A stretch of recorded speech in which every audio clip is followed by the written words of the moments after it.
Okay, so in this lesson, we're going to look at solving quadratic application problems. And so let's look at number one. So number one, you're told that a rectangle whose area is 112 square feet has a length that is 6 feet greater than the width. And you want to find the dimensions of this rectangle. All right, so remember, whenever you're solving or dealing with a application problem or word problem, remember there are steps that you can follow to help you in the process. And the steps here are probably different than steps in another textbook or from another textbook. So these steps vary from textbook to textbook, but they basically say the same thing. So in step one, you want to read the problem carefully and then choose a quantity to label as x. And then step two, read the question, label all other quantities in terms of x. And it doesn't always have to be x, it could be a variable that represents the context of the problem, like w for width, L for length, things like that. Step 3, based on the text of the problem, set up an equation. Step 4, the word problem's over for a while, solve the equation for x. Step 5, given the values of x, find the values of all quantities labeled in terms of x. Interpret your results within the context of the problem. Step 6, read the question again, state the answer. And step 7, check your results against the conditions stated in the problem. Okay, so let's look at number one. Now, sometimes it's very helpful if you draw a figure to help you with steps 1 and 2. All right, so if in this case I'm dealing with a rectangle, so let's go ahead and draw a rectangle. So I'm drawing a rectangle, and remember, a rectangle you have, and let's call this the length and this the width. So we have the length and we have width. Okay, and remember the area, we're dealing with area here, so the formula for area of a rectangle is area equals length times width. So keep that in mind. You're going to need that formula in this problem. So you're told, though, that the length is 6 feet greater than the width. So the length is 6 feet greater, so 6 feet greater means 6 more than the width, right? So that's what you're told the length is. So the length is 6 feet greater than the width. So, so the question becomes, if you look at step 1, choose a quantity to be labeled as x. So the question is, what are you going to label as x? Well, since the length is by itself and the width, and the length is 6 plus the width, let's go ahead and let x be the width. So I'm going to let the width equals x. And so therefore the length, so now we're looking at step 2. So we're going to label all other quantities in terms of x, because remember, area is length times width. So I know the width is going to be x, so the length is going to be 6 plus x. So the length is 6 plus x, or we could say x plus 6, because remember, addition is commutative. The order in which you add does not matter. All right, so that was step 1 and 2. Okay? Now, step 3, based on the context of the problem, set up an equation. All right, so let's look at that problem again. You're told something about the area. You know that see this, the equal sign says that that's the equation we're going to look at. So we know that the area is equal to the length times the width. So I know something about the length and I know something about the width, right? And so using this formula, in the next step, we're going to say the length times the width, and I'm going to go ahead and put the width first. So remember, length times width is same as width times length. And I'm putting the width first because that's a monomial. So I have x times x plus 6. So the length times the width is equal to the area, which we know is 112 square feet. So there's our equation. So that's the equation. So that's step 3. Now, the next step is to go ahead and solve for x. So we have to notice, though, what kind of equation this is. So this is quadratic. So that's a quadratic equation. And so to solve this quadratic equation, I know it's quadratic because when I distribute the x, I get x squared. So I have x squared plus 6x equals 112. And you have to remember, to solve a quadratic equation, you're going to bring all terms to one side. So you're going to set this in standard notation, in standard form. So I'm going to get x squared plus 6x minus 112. Sorry, that's 112. 112 equal 0. Okay. Now here's the other problem that you're gonna come up with. So you see 112, and you just say, well, I'm gonna try and factor this. Okay, and you could you could definitely try and factor this. For some of you though, it may be a little bit difficulty to factor this trinomial with 112 as c. So if you're having a difficulty factoring this, then use a quadratic formula. All right, so so you're trying to solve this equation. So you can solve any quadratic equation using the quadratic formula. So let's use the quadratic formula. So use the quadratic formula. Let's go ahead and use that to solve this equation. So remember, quadratic formula, negative b plus or minus the square root of b squared minus 4ac, all divided by 2a. So every quadratic equation can be solved using the quadratic formula. All right, you just got to be careful what you substitute into a, b, and c. So remember, a is a coefficient of x squared. So in this case, a is 1. b is a coefficient of x. So b is 6, positive 6. C is your constant. Now be careful, it's negative 112. So you got to say negative 112. If you say positive, you substitute into this, you're gonna have some issues because it's not going to be correct. Okay, so let's go ahead and substitute into here. So we get x equal the opposite of b. Well, b is 6. The opposite of 6 is negative 6. Plus or minus the square root of b squared. So I'm going to put 6 in parentheses. I'm going to square that. Minus 4 times a. A is 1 times c, which is negative 112, all divided by 2 times a, which is 1. Okay? All right, now let's go ahead and simplify the radicand. So I get negative 6 plus or minus the square root of 6 squared is 36. Use your calculator if you have to. Think of this as a negative 4 times 1 times a negative 112. So remember, a negative times a positive times a negative is a positive. So I know I'm going to be adding this. And then 4 times 112 is 448. So I get 448, all divided by 2. So then I get negative 6 plus or minus the square root of 36 plus 48 is 448. 36 plus 448 is 484 divided by 2. All right, now let's go ahead and take the square root of 484. So I'm going to make sure you know how to use your calculator. So square root of 484 equals 22. So 484 is a perfect square, and that is just 22. All right, now I'm going to go ahead and rewrite this into two ratios. So I get negative 6 plus 22 divided by 2, and then negative 6 minus 22 divided by 2. Simplifying this, because remember that's what that means. So simplifying this, and negative 6 plus 22, use your calculator if you have to. Negative 6 plus 22, I keep getting this glare, is 16, right? So 16 divided by 2 is 8. Negative 6 minus 22 is negative 28. Negative 28 divided by 2 is a negative 14. Okay? All right, so that's where we're at.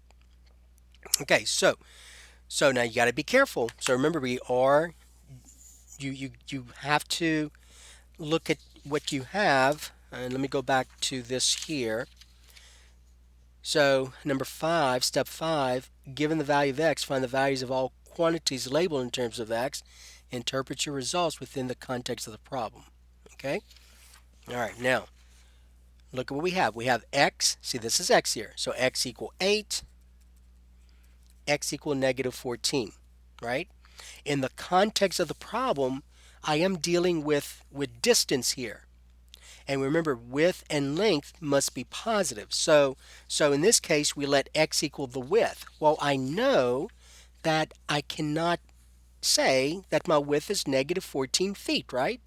I cannot use this negative because that would imply this right here would imply that my width is negative. So I'm going to discard this.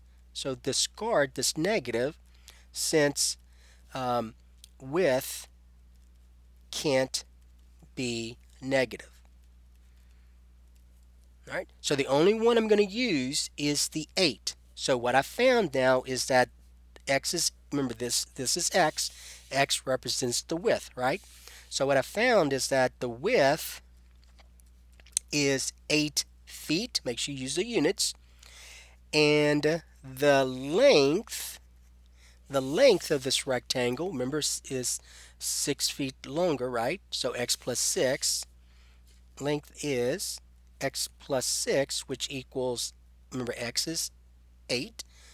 8 plus 6, which is 14 feet. All right, and so there's your answer. So the width is 8 feet and the length is 14 feet. All right, so notice the process we went through. Okay, process we went through. And you can, and let's just check to make sure it makes sense. So in step number 7, check your results against the conditions stated in the problem. Okay, always check that. So here's a question. So first of all, we know something about the area. Area is length times width. So is 14 times 8 equal to 112? Double check, because you could have made a mistake, right? Could have made a mistake. So 8 times 14 is 112. Okay, is 14, remember the condition, one of the conditions was, I'm going to go back and pull this down. One of the other conditions was that the length is 6 feet longer than the width. So is 14 6 feet longer than 8? And the answer is yes. All right. Okay, so that's number 1. All right. All right, let's look at number 2. Okay, so number 2, let's see what number 2 says. So number 2 says this. Number 2. All right, the product of two positive consecutive integers is 552. Okay? The product of two positive consecutive integers is 522. All right, so again, our steps: read the question carefully, choose a quantity to be labeled as x. In step 2, read the question again, label all other quantities in terms of x. So if you look at this problem, I'm dealing with two positive consecutive integers. So let's think about that. There's really no diagram to draw here. You're just going to have to label your unknowns. So one of my unknowns is that I have a positive, let's call it the first positive consecutive integer, right? And let's call that x. All right. So the second positive, now that word positive is important in this problem. The second positive consecutive integer is going to be what? So you all know how to deal with consecutive integers based in a previous section, in previous lessons. So if my first one's x, what's the next consecutive integer? It'll be represented as x plus 1. So for example, if my first one is 6, then this has to be 7, right? 6 plus 1 is 7. All right, so that's how you represent this. Okay, so that was step 1 and 2. Step 3 says based on the context, based on the text of the problem, set up an equation. So now we have to set up an equation. Well, the part I hadn't used yet was that the product of these two integers is 552. So what that means is that this integer times this integer has to equal 552. So x times x plus 1 has to equal 552. Okay? And so now solving this equation, let's go ahead and distribute the x. So I got x squared plus x equals 552. And so notice this is a quadratic equation. So let's go ahead and put this in standard form. So we're going to bring the 552 over. So I get x squared plus x minus 552 equal 0. So there's our quadratic equation. Now we got to solve this. Now, some of you are going to have difficulty factoring this because 552 is not nice number to factor. But if you do factor it, you should get something like this. You should get, if you factor this correctly, you should get x plus 24 times x minus 23 equals 0. Okay? But what most of you are going to do is you're going to use the quadratic formula. So let's use the quadratic formula.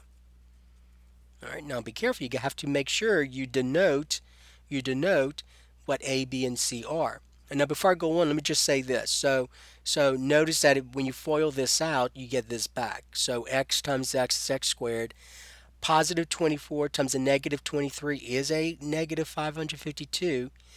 When you add the outer and the inner, 24x and a negative 23x, that's a positive 1x. So that right here is the factorization for this. But it's not an easy one because of that large number. So use a quadratic formula. Every quadratic equation can be solved using the quadratic formula. All right, so A, you got to be careful. If you can use a quadratic formula, you have to make sure you list A, B, and C correctly. So A is a coefficient of x squared, so that's 1. B is a coefficient of x, which is positive 1 as well. And C is your constant, which is a negative 552. Negative 552. Okay? All right, so we get x equal the opposite of b, which is a negative 1, plus or minus the square root of b squared, minus 4 times a is 1, times c, which is negative 552. All divided by 2 times a, which is 1. Now the next step is just you going ahead now and simplifying this radicand. So I get negative 1 plus or minus the square root of 1 squared is 1. A negative times a positive times a negative is a positive, so I'm going to be adding something to 1. 4, use your calculator, 4 times 552 is 2,208. All divided by 2 times 1 is 2. All right, simplifying the radicand further, I get negative 1 plus or minus the square root of 1 plus 2,208 is 2,209, all divided by 2. Okay, now let's take the square root of 2,209. Hopefully that's going to be a nice number, a whole number. So second square root for me, 2,209 equals 47. So 2,209 is a perfect square because I get a whole number, 47. I get that integer, 47, positive integer. So negative 1 plus or minus 47 divided by 2. All right, and just like the previous problem, we're going to simplify this further. So this which you see can be rewritten as negative 1 plus 47 divided by 2, negative 1 minus 47 divided by 2. All right, so negative 1 plus 47 is a positive 46 divided by 2, which equals 23. Over here, negative 1 and negative 47 is a negative 48 divided by 2, which is a negative 24. All right, so that's where I'm at.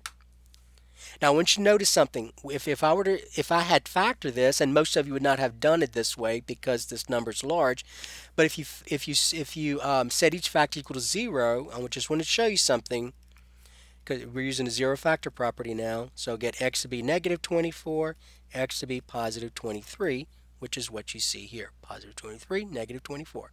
Okay? All right.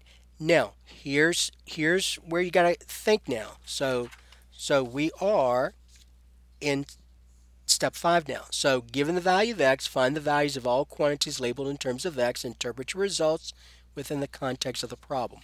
Okay. So I have two values of x, right? I want you to notice something. Can x be this negative 24? Can x here be negative 24? The answer is no, because why? Because it is positive.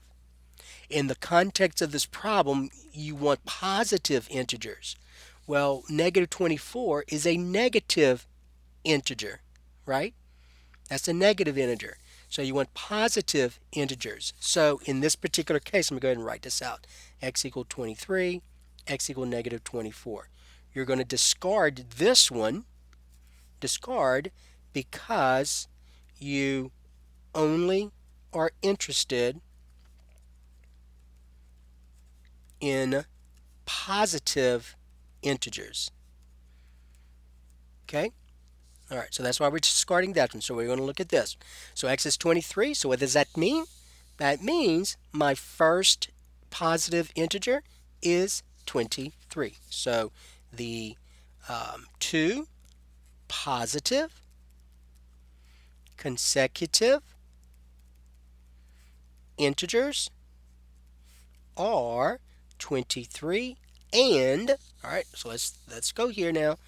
23, and then 23 plus 1 is 24. So 23 and 24. Okay? All right, and then so step 7, check your results against the conditions stated in the problem. Well, those are consecutive, right? They're consecutive. They're both positive. The product has to be 552. So check to see if the product's 552. So is 23 times 24 equal to 552? Yes. All right. Okay. So that was number 2. So it's not that bad. It's not a difficult process. Okay, let's look at number 3. Number 3. Okay. So, number 3. So we are looking at a right triangle. So you got to remember some things about a right triangle to get you through this, right? So let's kind of remind ourselves about that. So in a right triangle, so we have a right angle. So these two sides are perpendicular. And in a right triangle, the side opposite the right angle, remember, is called the hypotenuse. So you have the word hypotenuse here. So that's your hypotenuse. Okay? And the other two sides, remember, called your legs. So we're going to call this leg A, we're going to call this leg B, and we're going to call the hypotenuse C. And remember Pythagorean's theorem, you're going to use Pythagorean's theorem possibly. Pythagorean theorem. And remember the relationship between the legs and the hypotenuse.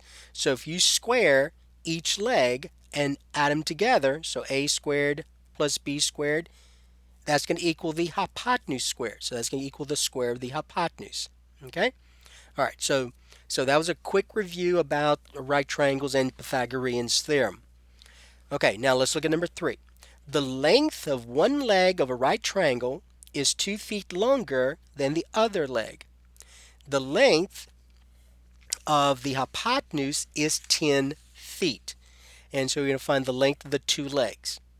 All right, so let's go ahead and draw a diagram. It's a right triangle. All right, and so a couple of things. You know automatically the length of the hypotenuse. So you already know that this right here is 10 feet. So let's go ahead and just write the number 10 here. So that's 10 feet. Okay, so it says this though. The length of one leg of a right triangle is 2 feet longer than the other leg. All right, so that's going to be in step 1, we're going to have to choose one of the legs to be represented as x. So let's say this. Let's say this leg here is x. Okay? So we're going to say one leg. So one leg equals x. The other leg will be, and then so the relationship between the two legs is this. The length of one leg is 2 feet longer than the other. So if this one's x, what's the other one then? It'll be x plus 2, right? So x plus 2. Okay, so that's your relationship. That's your relationship. So that's steps 1 and 2 we just did. Step 3 now, we're going to set up an equation. And we're going to set up the equation using Pythagorean's theorem. Now you got to make sure you know which are the legs, which are the hypotenuse, the length of the hypotenuse, because if you put them in the wrong order, your equation is going to be written incorrectly. So here's a leg, here's the other leg, and then here's the hypotenuse. Remember, the hypotenuse is always opposite the right angle. Okay, so setting it up, I get this leg squared plus this leg squared. You got to put that in parentheses because it's a binomial. It's more than one term. And that's going to equal the other leg squared. And you got to say 10 squared. So that's your setup. It has to look like that. look at the squares. This leg squared plus this leg squared equals the hypotenuse squared, right? Okay, now we're going to multiply all this out. So x squared. Now remember, this is x plus 2 squared, so remember how to do that. So x plus 2 squared means x plus 2 times itself, right? Following this out, I get x squared. The outer and the inner becomes 4x, and the last 2 times 2 is 4. So this right here is this. I'm going to write this trinomial, x squared plus 4x plus 4 equal, and then 10 squared is 100. All right, now let's go ahead and combine like terms. So x squared plus x squared is 2x squared plus 4x plus 4 equal 100. Putting this in standard form, so let's go ahead and subtract 100 from both sides. So I'm aligning my like terms. So I get 2x squared plus 4x minus 96 equals 0. All right, so that's where I'm at. Now we're going to solve this quadratic equation. So most of you are going to go to using a quadratic formula rather than trying factoring this. But before I go any further, I want you to notice something. Make things easier on yourself. Do you see that the coefficients and the constant and this 0, all of those are divisible by 2, right? So since both sides are divisible by 2, let's go ahead, I'm going to go ahead and rewrite this over. Let's go ahead and divide both sides by 2 to make things so much easier on ourselves. Because notice what happens. 2x squared divided by 2 is x squared. 4x divided by 2 is 2x. 96 divided by 2 is, well, negative 96 divided by 2 is a negative 48. 0 divided by 2 is 0. And that's what I have. So now, this is a lot easier to solve by factoring. You don't have to use a quadratic formula. So let's go ahead and do this one by factoring. And so you're going to ask yourself, since that's x squared, you're going to ask yourself, what two numbers multiplied together is a negative 48, and when added together is a positive 2, right? And so when you think about that, the two numbers that work are positive 8 and negative 6. So in other words, you're going to say x plus 8 times x minus 6 equals 0. That is this. So check. X times x is x squared. A positive 8 times a negative 6 is a negative 48. The outer is a negative 6x. The inner is a positive 8x. And when you add them up, you get 2x. So this one's easier to factor. But it's easier to factor because one of the things I noticed was both sides are divisible by 2. So I made this equation look much simpler. So the solutions to this equation are the solutions to this equation. Okay, those equations are equivalent. Okay, now let's set each factor equal to 0. So we're using a zero factor property. And when I do that, I get x to be negative 8 and x to be 6. So when I solve this equation, I got two values for x, didn't I? Okay, now we have to look at this in terms of the context. So notice, x is negative 8, x is 6. But what did x represent? X represented the length of one of the legs. Remember we said length, right? That's distance. That's distance. So can I use negative 8? No, I cannot use negative 8. So I'm going to discard this. So I'm going to discard this right here. All right? And so I'm discarding this because distance has to be positive. Distance, let me write this over. Distance has to be positive. So then that means that I'm going to use this one. I'm going to use this one. So let's go ahead and substitute this into our unknowns.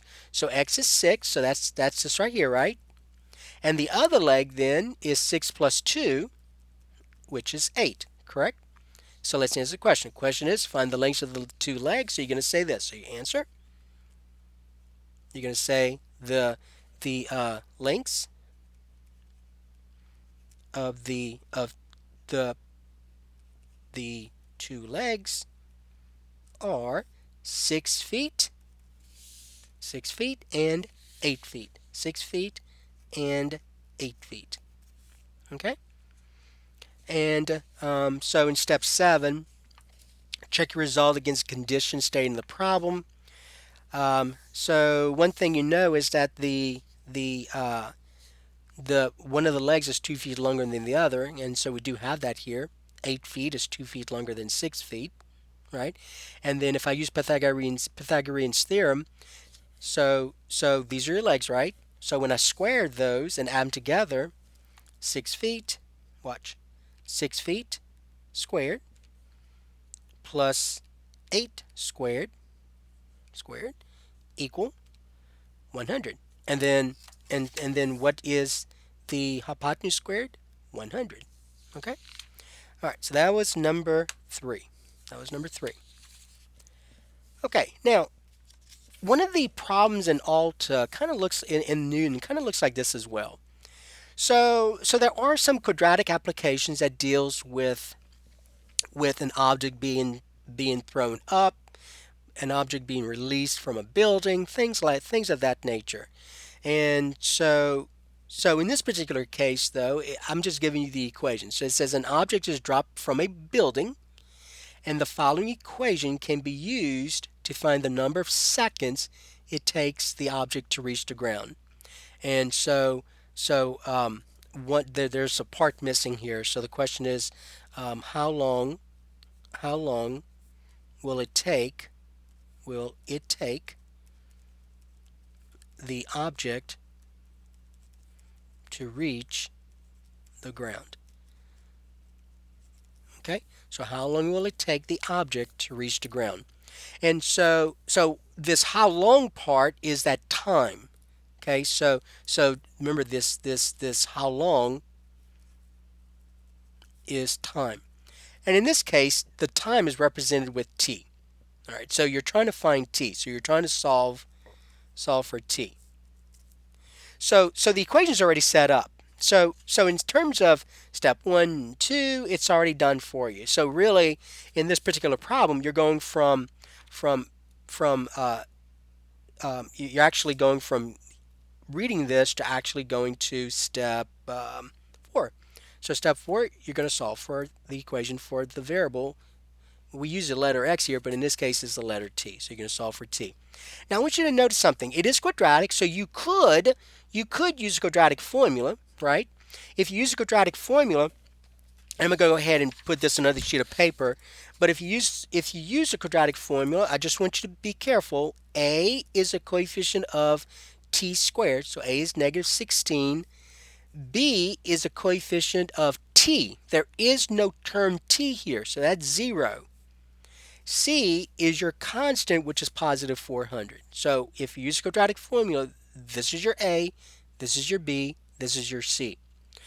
But I want you to remember something. You solved equations of this type. See, there's no term, there's no first degree variable. You don't see a t here. So what you could do is get t squared by itself. So let's go ahead and bring the negative 400 to the other side. So I get negative 16t squared equals negative 400. Okay. Then dividing both sides by negative 16, I get t squared equal, and then use your calculator if you have to. First of all, remember, negative divided by negative is a positive, right? And so 400 divided by 16 gives us 25. So t squared equals 25. And then now, remember, one of the objectives you dealt with in this whole lesson, in this section, was the square root property. So if I take the square root of both sides, don't forget the plus and minus, I get t equals a positive 5 and a negative 5, right? Positive 5 and negative 5. All right, now, remember, t was the time. So you ask yourself, can I use that negative 5? Can time be negative? So will it take negative 5 seconds for it to hit the ground? So the answer is no, so we're going to discard this since it's negative, since time here is negative. So the only one I'm going to use is this. So we're going to use this. So very simple problem. The question is, how long will it take to reach the ground? Well, it's going to take what? 5 seconds. So the answer, you're going to say it will take 5 seconds for the object to reach the ground. Okay? All right, and that was it. That was number 4. Okay, let's look at number 5. Number 5. All right, so in number 5, you're told um, that a reflecting pool is shaped like a right triangle. So a reflecting pool is shaped like a right triangle with one leg along the wall of the building. And the third and the hypotenuse is 2 feet longer than the side along the building. The third side is 14 feet shorter than the side along the building. And so you find the lengths of all 3 sides of the reflecting pool. Okay, so a couple of things you got to remember is that you are dealing with a right triangle. All right, so you're going to be using Pythagorean's theorem. And then you have to know what a reflecting pool is. So here's an example of a reflecting pool, and you see these quite often. So it's just a reflection. It's just some kind of scenic thing. So you have, in this case it's a triangular reflecting pool here. So you have this water. Um, so that's all it is. It's just something to make the scenery look a little bit better. Um, so in this case though, we're talking about a wall. So just assume this right here is the wall, and let's say this is our right angle right here. Okay, so this is going to be our hypotenuse, this is going to be one of our sides, and this is a side against the, and let's call this the wall. But that's what a reflecting pool is. You see them quite often. All right, so let's go ahead and say this is our wall right here. And so let's see what we have. We have that the one leg is along this wall. So let's say this right here is our leg. Okay, that's our leg. That's against the wall. And so I'm going to draw this right triangle. All right, and so there's our right angle. Okay, so we have this pool here. And so let's see what we have. We have, let's read it again. The hypotenuse is 2 feet longer than the side along the building. So here's the side along the building, that's that leg. The third side is 14 feet shorter than the side along the building. All right, so notice that in both cases, they keep talking about the side along the building. So let's go ahead and let x equal the side along the building. Okay? Then the hypotenuse, let's talk about the hypotenuse now. Hypotenuse. The hypotenuse, then, you're told, is 2 feet longer. So remember, 2 feet longer means to add 2 than the side along the building. So if x represents the side along the building, the length of the side along the building, then the hypotenuse, remember the hypotenuse is always opposite of the right angle. The hypotenuse then would be represented as x plus 2. So x plus 2 would represent the hypotenuse. Then the third side, which is the third leg then says this. The third side is 14 feet shorter than the side along the building. Now you got to remember, shorter means to subtract, right? And the order in which you subtract does matter. So subtraction is not commutative. So you got to be careful. 15 feet shorter, when you subtract that 14, the way in which you write it does matter. So from previous discussions we had last week, the way you're going to write this is going to be x minus 14. So 14 feet shorter than the side along the building. So for example, if this is, let's say, 30 feet, then this is 14 feet shorter. So it'll be what, 16 feet? Okay, 30 minus 14. All right, so there's our setup. Okay, now let's go ahead and use Pythagorean's theorem. Now you got to remember Pythagorean's theorem. Each legs, these are your legs here, this is your hypotenuse. Each leg squared has to equal the hypotenuse squared. So x squared plus x minus 14 squared equals x plus 2 squared. Okay, so that's our setup. That is the setup. Now you got some work to do because you have to figure out, well, what is x minus 14 times itself, right? So you got to follow this out. So when you follow this out, x times x is x squared. The outer is a negative 14x. The inner is also a negative 14x. And then the last, a negative 14 times a negative 14. A negative times a negative is a positive. 14 times itself, 14 times 14 is 196. Combining like terms, you get x squared minus 28x plus 196. That goes here. So here's what I have so far. I have x squared plus x squared minus 28x plus 196 equal, okay, equal. All right, now let's go ahead and follow this out. So now we got to determine what is x plus 2 times itself. So you got to follow this out. Make sure you write a binomial twice, right? So when I follow this out, x times x is x squared. The outer is 2x. The inner is 2x. And the last, 2 times 2 is 4. Combining like terms, you get x squared. 2x plus 2x is 4x plus 4. So that goes here. X squared plus 4x plus 4. All right, so I have this quadratic equation. Let's go ahead and combine like terms on this side because I can combine the 2x squared. So x squared plus x squared is 2x squared. So I get 2x squared minus 28x plus 196 equals x squared plus 4x plus 4. Okay, so I have this quadratic equation. So let's go ahead and bring all terms to the left side. So let's go ahead and subtract x squared from both sides. And I'm doing one thing at a time. 2x squared minus x squared is x squared, so I get x squared minus 28x plus 196 equal, this is 0, and you get 4x plus 4. Subtracting 4x from both sides, notice I'm aligning my like terms. Combining like terms now, I get x squared, negative 28x and a negative 4x is a negative 32x, plus 196 equal, this is 0. 4x and negative 4x is 0, and you're left with 4. And then subtracting 4, I get x squared minus 32x plus 192 equal 0. Okay, so that's where I'm at. Now, you can try and factor this, but let's go ahead and use quadratic formula. Those numbers are huge. So 192.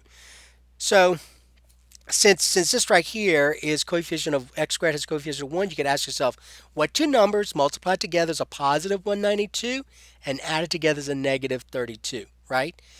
For many of you, that may be difficult to do because you would have to keep trying different numbers.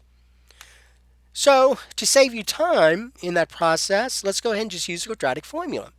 If you can use the quadratic formula, though, remember you have to make sure you determine A, B, and C correctly. So A is a coefficient of x squared, so that's 1. B is a coefficient of x, that's a negative 32. C is your constant, which is a positive 192. All right, so let's go ahead and substitute all that into quadratic formula. So x equals the opposite of b, so that's negative 32, which is a positive 32, plus or minus b squared minus 4 times a, which is 1, times c, which is 192, right? All divided by 2 times a, and a is 1. Simplifying the radicand, I get 32. Notice positive 32, so make sure you wrote this correctly, because remember, now the formula, quadratic formula, and let me go ahead and write it, remind you what that says, negative b plus or minus the square root of b squared minus 4ac all divided by 2a. So in the quadratic formula, you're taking the opposite of b. So b is negative 32. The opposite of negative 32 is a positive 32. So that's why you see 32 here and not negative. All right, so 32 plus or minus the square root of. Okay, so let's use our calculator. Let's think about this. Negative 32 times itself, because that's what that says. So 30, well, first of all, a negative, remember b squared is always going to be positive or 0. It's never going to be negative, because a negative times a negative is a positive. So 32 times 32 gives us 1024, right? A negative times a positive is a negative. So minus, and then 4 times 192 gives us 768. All divided by 2. All right, I'm running out of room, so I'm going to have to use another sheet of paper, but let's go ahead and use the rest of this. So 32 plus or minus the square root of, now 1024 minus 768. Okay, so I get a positive 256, right? 256. So 1024, and we'll go ahead and just 1024 minus 768 gives us 256, right? Over 2. It turns out that 256 is a perfect square because when you take the square root of that, square root of 256, you get 16. So I get 32 plus or minus 16 divided by 2. Okay? All right, so I need another sheet of paper. So let me go ahead and get another sheet out, and let's continue on. All right, so here's what I have now. Okay, so I'm going to go write this here. So I have 32 plus or minus 16 divided by 2. If I split this apart like I've done in every other problem, I get 32 plus 16 divided by 2. 32 minus 16 divided by 2, right? Well, 32 plus 16 equals 48. 48 divided by 2 is 24. So there's one of my x values. So x equal 24. So I'm going to write that down. X equal 24. The other x I found is this. 32 minus 16 is 16. So I get 16 divided by 2, which is 8.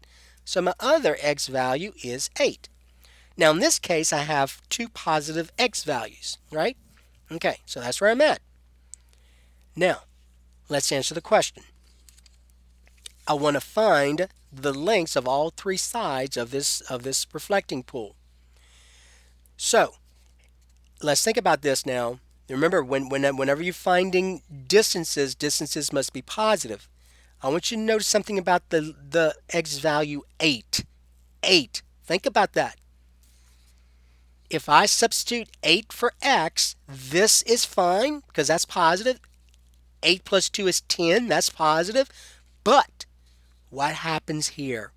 8 minus 14 is a negative 6. You cannot have negative length or negative distances.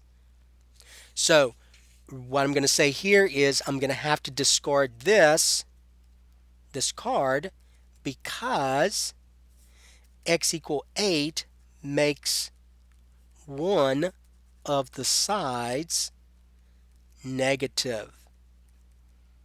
See that? It made this side here negative. 8 minus 14 is a negative 6. So I had to discard this. Now double check this one, 24. This is 24. 24 plus 2 is 26. 24 minus 14 is 10. And they're all positive. So that's what I'm going to use. So we're going to use this. Okay? So let's go now and substitute 24 into our unknowns. So this leg is 24. The hypotenuse is 26. Oops. Let me write it better. I'm sorry. 24 plus 2, which is 26, right? And this will be 24 minus 14, which is 10. So our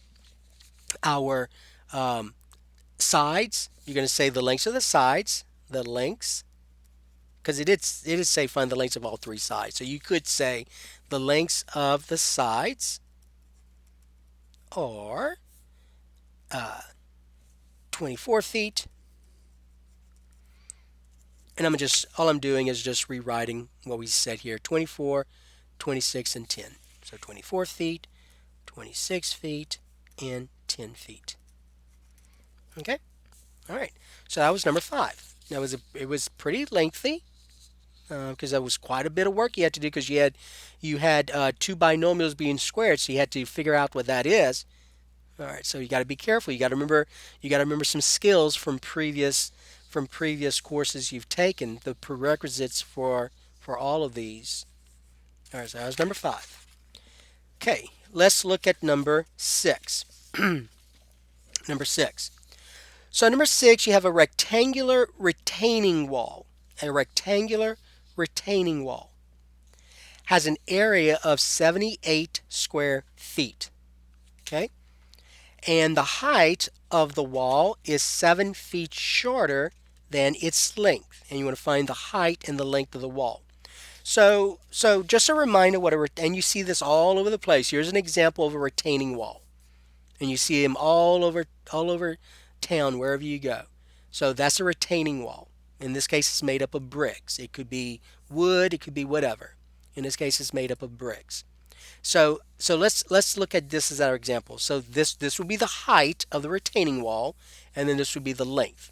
Okay? So length, height. All right, so that's an example of a retaining wall. So I'm going to draw, and it's rectangular, so I'm going to draw this rectangular retaining wall. We're going to call this the height, and we're going to call this the length. Okay? And you know that the area, you are dealing with area, you know the area of a rectangle is length times width. Okay. Or in this case, it'll be let's height, and let's call this the width. They call it well, this is the height, and they call this the length. All right. So it'll be height times length in this case. So area here will be height times the length. Okay. All right. And so let's see what we have. The height is 7 feet shorter than its length. So the height is 7 feet shorter than its length.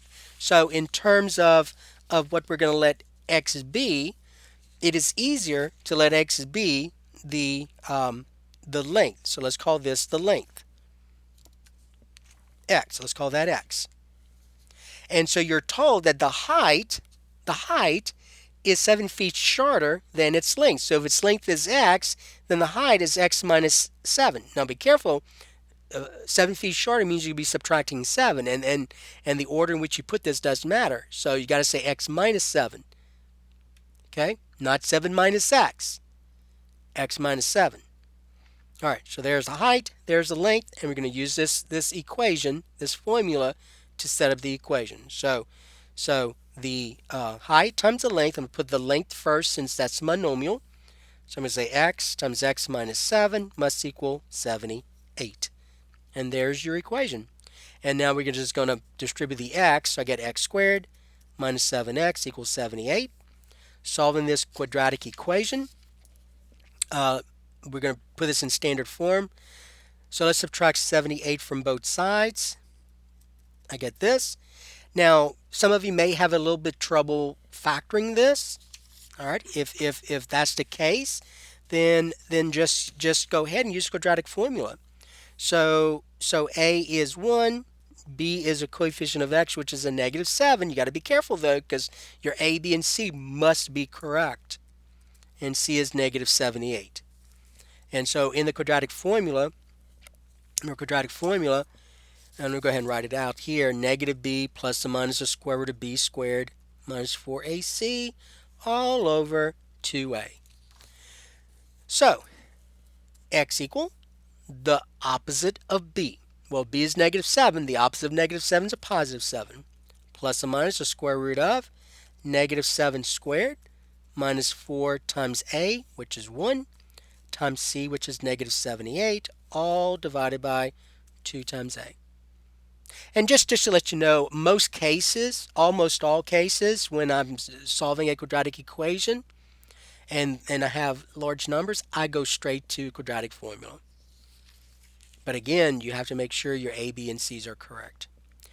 Okay, so 7 plus or minus the square root of, all right, negative 7 times itself is 49, right?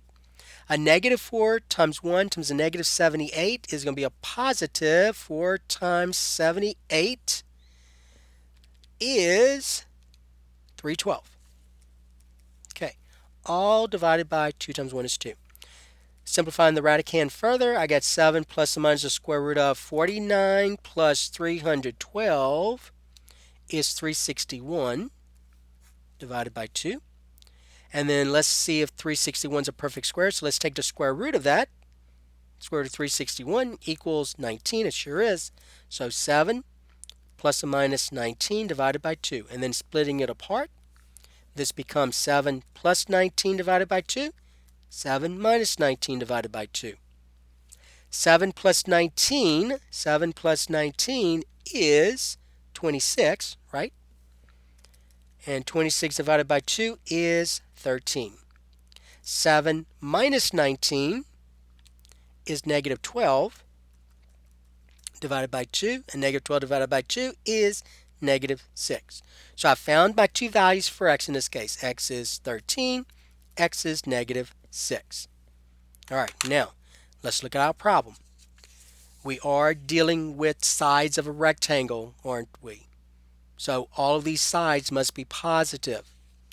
And so my length of this rectangular wall, retaining wall, is x. Well, I cannot use this one because that's negative, so I must discard this one since it is negative. So I have to use this one. So use x equal 13, right? And so I'm going to go here. So if x is 13, so that means the length of this retaining wall was 13 feet, and the height then would be 13 minus 7, which is, what's that, 5? I'm sorry, 6, right? 6 feet, okay? And so you're going to say the answer. So it says find the height and the length. So you're going to say this. You're going to say the height is, make sure you write the height one correct. The height, here's the height one, is 6 feet. And the length is 13 feet, right? All right, so make sure you answer correctly. If it says find the height and the length, then you must say the height is, and you must say the length is. All right? So the height is and the length is. All right, so you must answer the question. You cannot just say the distances are 6 and 13 feet. You cannot say that. You must answer the question. Now, if you do all this work and you don't answer the question properly, you'll get most of your points, but you won't get all of it because it is not perfect. Okay? All right. So that was number 6. All right, let's look at number 7. We have a couple more and then we're done. And that should give you enough to get through some assignments dealing with this. Okay, number 7. The base of a triangle. Now this time we're dealing with a triangle. It doesn't say it's a right triangle. It just says it's a triangle. Okay? The base of a triangle is 4 centimeters shorter. There's that shorter again than the height. The area of the triangle is 30 square centimeters. And you want to find the base and the height of the triangle. So let's remind ourselves about a triangle. So we have this triangle. And a triangle, you have height. So let's call this the height here. And remember, the height is always perpendicular to the base. So this is a height. And remember, the height's perpendicular to that right triangle to the base. All right, so there's the base. Okay, so you're told that the base of a triangle is 4 centimeters shorter than the height. So we got to let x be something here. So you see the base is in terms of the height. So we're going to let x equal the height. And so then the base is 4 centimeters shorter than the height.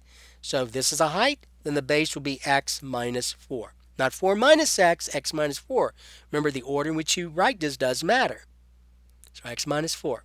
So there's a base, there's a height. You're also told something about the area. So we're going to use the fact that the area of a triangle is 1/2 base times the height. So you have to remember that aspect from previous courses. So the area of a triangle is 1/2 base times height. Okay? All right, so let's go ahead and set up our equation now. So we are on number 3. Set up an equation. So we're going to set up the equation using the fact that we are dealing with the area of a triangle. So the area of a triangle is 1/2 base times the height. All right, so 1/2 times the base times the height. And I'm going to go ahead and put the height first since it's a monomial. So I'm going to say times x minus 4, that must be in parentheses, equals the area, which we know is 30. Okay? All right. Now what I'm going to do, remember you want, let's go ahead and clear the fractions. I'm going to go ahead and rewrite this over. So I'm going to go ahead and clear the fractions. And when I clear the fraction, multiply both sides by 2. Multiply both sides by 2 to get rid of this 1/2. So 2 times 1/2 is 1. So what I'm left with on this side is 1 times x minus 4, which is this, equals 60. And now it makes it a little bit simpler to deal with. So distributing, I get x squared minus 4x equals 60. So I have this quadratic equation. Let's go ahead and bring the 60 over, putting it in standard form. I get x squared minus 4x minus 60 equal 0. The fact that the coefficient of x squared is 1, you can try factoring this by asking yourself, and some of you could probably do this very easily. You could say, what two numbers multiplied together is a negative 60, okay, and added together is a negative 4. What two numbers multiplied together is a negative 60, and added is a negative 4. And then when you think about that, it is, remember negative 60, so one's positive, one's negative. So it's going to be a negative 10 and a positive 6. Because look, negative 10 times positive 6 and negative 60. When you add them, 6x and negative 10x, you get negative 4x. So you could, so this one is not that difficult to factor. But if you want to use a quadratic formula, you can. You'll get the same thing, right? You just have to make sure that your A, B, and C are correct. A is 1. B is a negative 4, not positive 4. And C is a negative 60, not positive 60, okay? And so we get x equals the opposite of B. Substitute your quadratic formula. So that's 4 plus or minus the square root of b squared. So that's negative 4 squared. Minus 4 times a times a negative 60c, all divided by 2 times a, and a is 1. Simplifying the radicand, I get 4 plus or minus the square root of negative 4 squared is 16, positive 16. A negative times a negative is a positive. And then 4 times 60, and you calculate if you need to, 4 times 60 is 240. 240. All divided by 2, because 2 times 1 is 2. 16 plus 240 is going to be 256, right? 16 plus 240 is 256. So I get 4 plus or minus the square root of 256, all divided by 2. And then the square root of 256 is a perfect square. So when I take the square root of 256, I want you to notice you get a whole number, you get an integer, you get 16. So this becomes 4 plus or minus, oops, let me go ahead and write it out better here. So this becomes 4 plus or minus 16 divided by 2. Now splitting it apart, I get 4 plus 16 divided by 2, 4 minus 16 divided by 2. 4 plus 16 is 20. 20 divided by 2 is 10. 4 minus 16 is a negative 12. Negative 12 divided by 2 is a negative 6. I want you to see something. 10, negative 6, right? So when I set each of these equal to 0, I get x minus 10 equals 0, x plus 6 equals 0, you get x equals 10, x equals negative 6. And so that is what you see here. Okay, so we get x equal 10, x equal negative 6. All right, now, so you want to, so remember when dealing with distances, your height, your base must be positive, right? Okay, so the fact that I have a negative here, I cannot use this one. I have to discard this one. So discard since this is negative. And so therefore, I have to use this one. So we're going to use this one. Okay, we're going to use x equal 10. That's a 10 here. X equal 10. All right, so my height's 10, and my base is going to be 10 minus 4, which is 6. And so to answer the question, it said this: find the base and the height. So you must say the base is 6 centimeters, right? You make sure you put their units, 6 centimeters, and the height is 10 centimeters. 10 centimeters. Okay? So there's your answer. See all your work, and you could have factored or you could use quadratic formula. Whether you use factoring quadratic formula, you get the same values for x. Remember though, we're dealing with distances in this particular problem, so I can't use this negative value for x. All right, that's number 7. And then finally, number 8. Number 8. Two consecutive odd integers have a product of 195. Find all pairs of consecutive odd integers that have a product of 195. Okay? So you have two odd integers, consecutive odd integers whose product is 195. So no diagram is drawn here. You're not dealing with distances, by the way. All right, so keep that in mind. So let's go ahead and say, write this as the first consecutive odd integer, and then the second consecutive odd integer. So in step number 1, we have to let x be one of those values. So what I would do is I would let x be the first one. Make it easy on yourself. Let x be the first consecutive odd integer. Okay? So if this is 15, because it says odd, if this is 15, then this has to be what? 17. And so how do you represent that one? You're going to say x plus what? 2. X plus 2. Okay, now, so that is your first and second step. Okay, your third step is set up an equation. Well, how are you going to set up that equation? You're going to use the fact that you're told that the product of these is 195. So you're going to say x times x plus 2 equals 195. And then distributing the x, I end up with a quadratic equation. So putting this in standard form, I get x squared plus 2x minus 195 equal 0. And there's our equation. And so since the coefficient of x squared is 1, you can ask yourself what two numbers multiplied together is a negative 195 and added together is a positive 2. Okay, if you want to do this by factoring. But I am just going to go ahead and because that's the way I would do this in this particular case, I'm going to use the quadratic formula. So a is coefficient of x squared, that's 1. B is a coefficient of x, that is 2. And c is always your constant. In this case, it's a negative 195. Put in the quadratic formula. Remember, the quadratic formula is negative b, the opposite of b, plus or minus the square root of b squared, minus 4ac, all divided by 2a. And so I get x equal the opposite of b. Well, as b is 2, the opposite of 2 is a negative 2, so I got a negative 2 this time. Plus or minus the square root of b squared, so that's 2 squared, minus 4 times a times c, and c is negative 195, all divided by 2 times a, and a is 1. Simplifying the radicand, I get negative 2 plus or minus the square root of 2 times itself is 4. A negative times a positive times a negative is a positive. Multiplying this out, I get 4 times 195. 4 times 195 equals 780, right? 780. All divided by 2.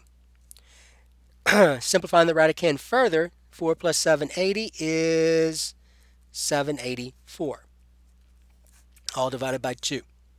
Now, don't make the mistake in simplifying these 2's here because you cannot do that mathematically correct, because not only is this being divided by 2, but so is this. So you got to be careful. Don't reduce these at this point, because then it's no longer mathematically correct. I've seen students do that.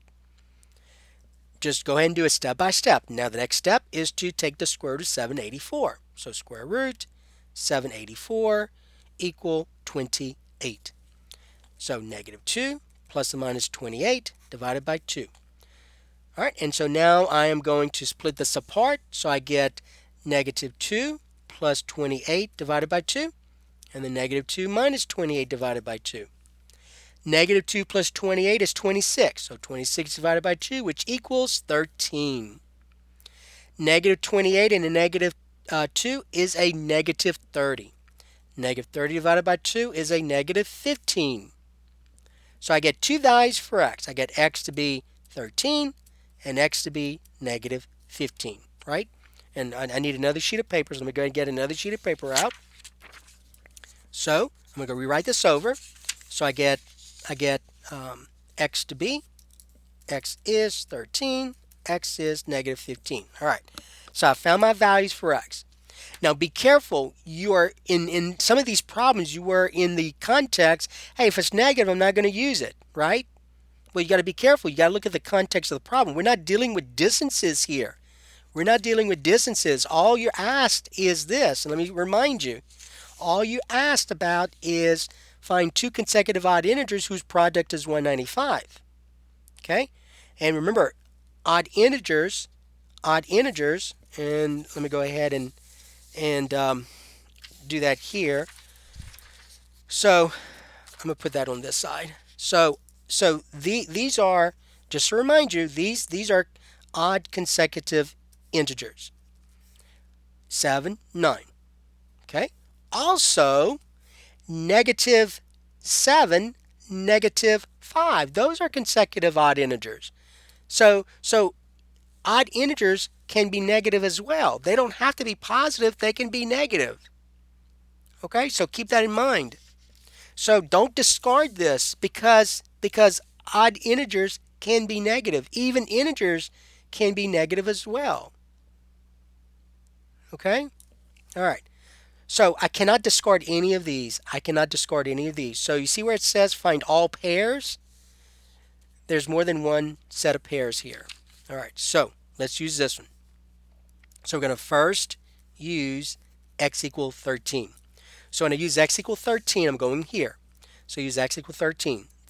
So the first consecutive odd integer is 13. The second consecutive odd integer is x plus 2. So that's 13 plus 2, which is 15. Okay? Now we're going to use x equal negative 15. So if you use x equal negative 15, the first consecutive odd integer is negative 15. Second consecutive odd integer is x plus 2. So that's negative 15 plus 2, which is a negative 13. Okay? So in terms of your, where it says find all pairs, so the pairs of consecutive odd integers are 13, 15, and negative 15, negative 13. And that's it. So those are your two pairs of answers. And check yourself. If I multiply this out, do I get 195? All right, so 13 times 15, 13 times 15 is 195. And these are the same numbers as these except opposites, right? So I guess I should say these are the opposite of these. So a negative 15 times a negative 13 is still a positive 195. All right, and that's it. So you just gotta be careful when you work these. You gotta don't always discard the negative because you're not always dealing with distances in these problems. All right, and you got to remember the fact that integers, odd integers can be negative, and even integers can also. I'm going to just write this out. Negative 12. So these are even integers. They're negative. Okay. So even integers can be negative. They don't always have to be positive. All right. Okay, guys. So what we did here was we looked at quadratic application problems. So that should be enough. So there are 8 problems. That should be enough to get you through some of the assignments in Newton Alta.